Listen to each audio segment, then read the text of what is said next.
Assalamualaikum warahmatullahi wabarakatuh.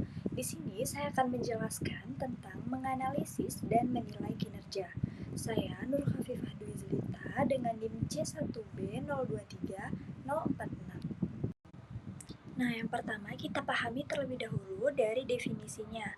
Analisis kinerja adalah proses evaluasi terhadap hasil yang dicapai perusahaan.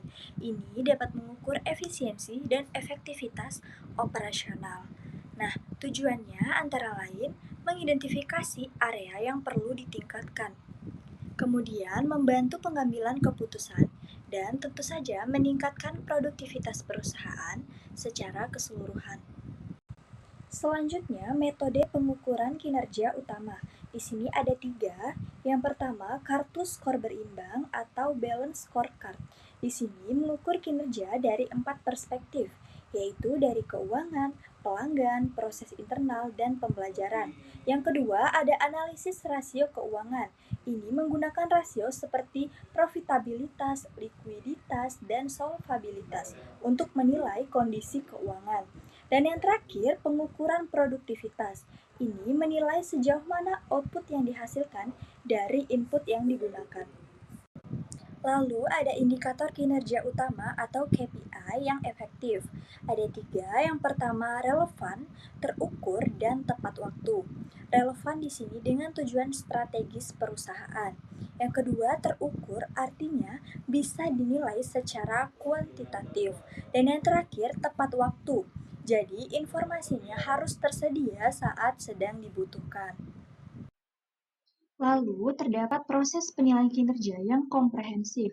Di sini ada 4 proses. Yang pertama, menetapkan tujuan. Ini menetapkan tujuan yang jelas dan juga terukur. Yang kedua, pengumpulan data. Mengumpulkan data kinerja secara rutin. Yang ketiga, analisis data. Ini menganalisis data untuk mengidentifikasi tren. Dan yang terakhir, tindak lanjut, mengambil tindakan korektif sesuai dengan data yang telah dikumpulkan. Nah, dalam penerapannya terdapat tantangan dalam menganalisis dan menilai kinerja. Tantangannya ada 3.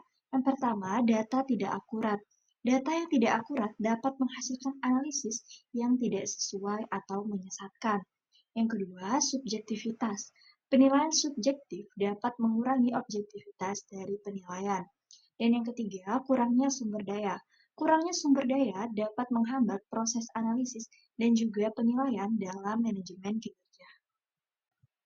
Baiklah, kesimpulannya secara keseluruhan, analisis dan penilaian kinerja penting untuk mencapai tujuan strategis perusahaan.